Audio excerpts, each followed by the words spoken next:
Well, thank you all. Good morning. And thank you to AEI for hosting this important forum today. Robert, thanks for your hospitality and for your principled conservative leadership, especially now in your new role. It's always a pleasure to be back here with so many friends.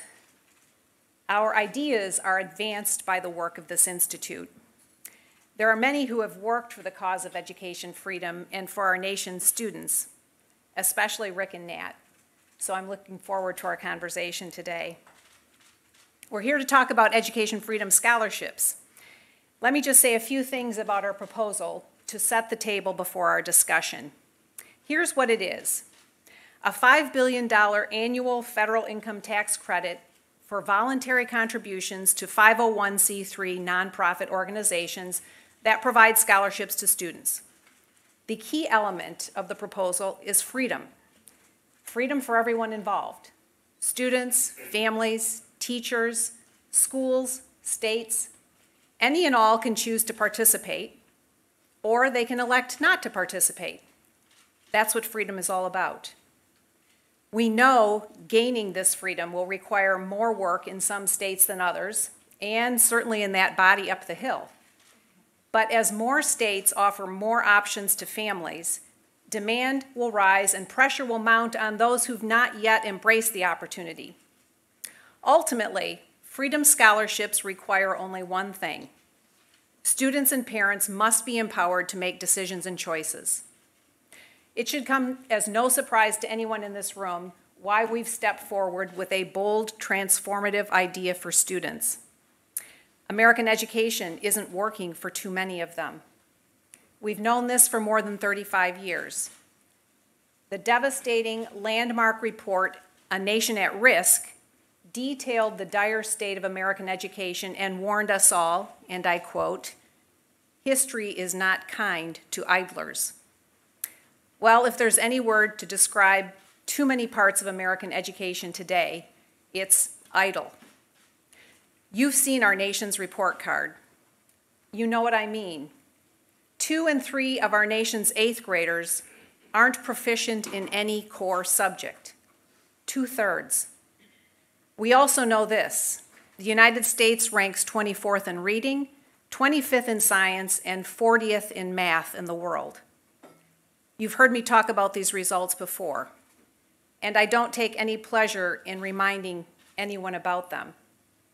Yet there are many who pay lip service to the sorry state of affairs in American education, but offer more and more of the same as a solution: more spending, more regulation, more government. They assure us that this time it will work. This time it will be different. Yet, as it's said in these halls, we are being mugged by reality daily.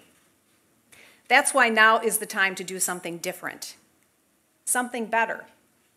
Embrace the thing that makes America great: freedom.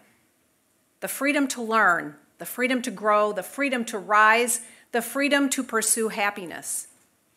On this we can all agree, or at least we should be able to.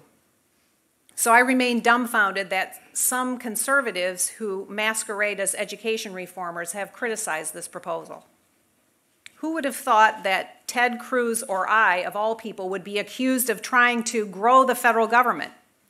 Think about that for a minute. You all know me. I've fought alongside many of you for more than 30 years to expand the freedom of families and diminish the role of government in our lives. I wouldn't support anything that violates my principles or ours. So here's what our Education Freedom Scholarships proposal doesn't do. It doesn't grow the government bureaucracy one tiny bit. It doesn't create a new government office of school choice. It doesn't impose any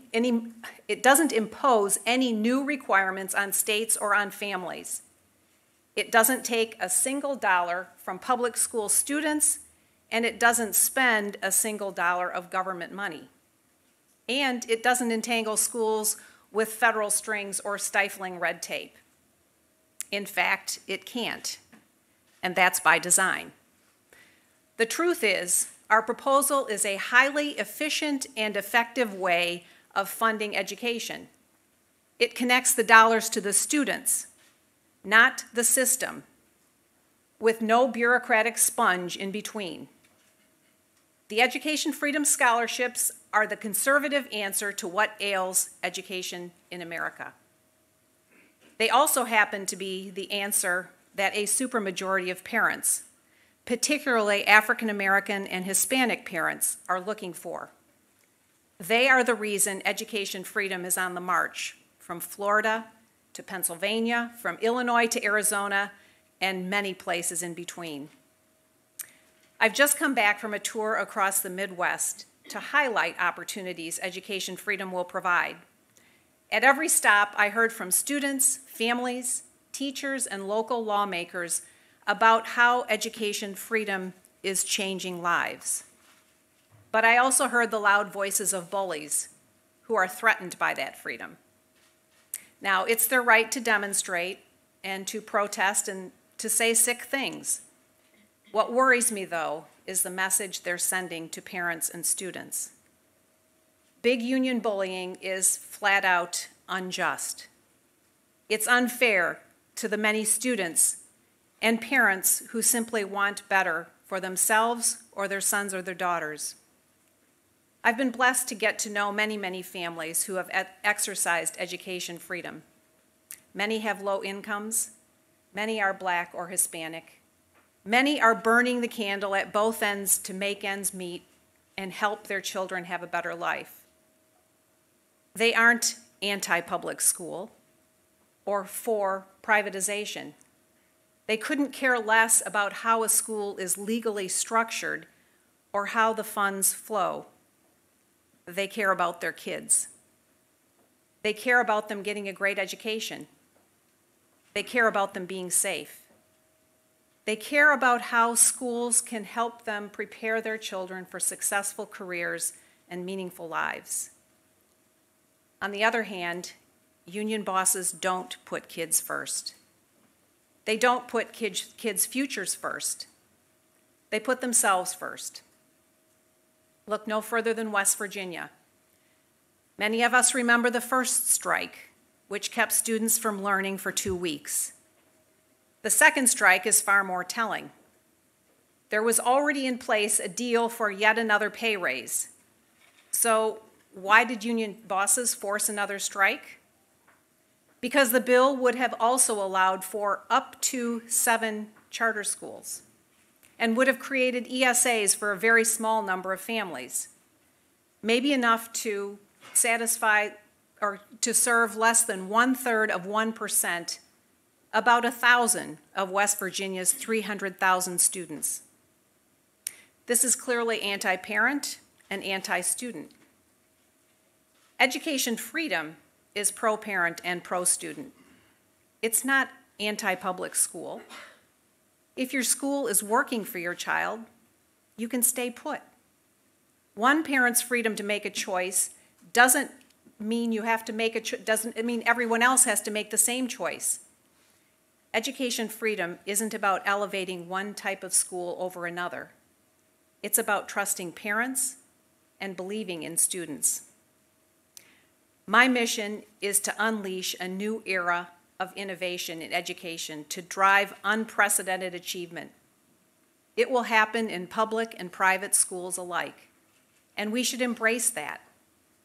Our obligation isn't to any type of school, it's to students. America's students can lead the world because America must continue to lead the world. It's time we put them first, and that's exactly what Education Freedom Scholarships will do. Thank you, and I am looking forward to our conversation.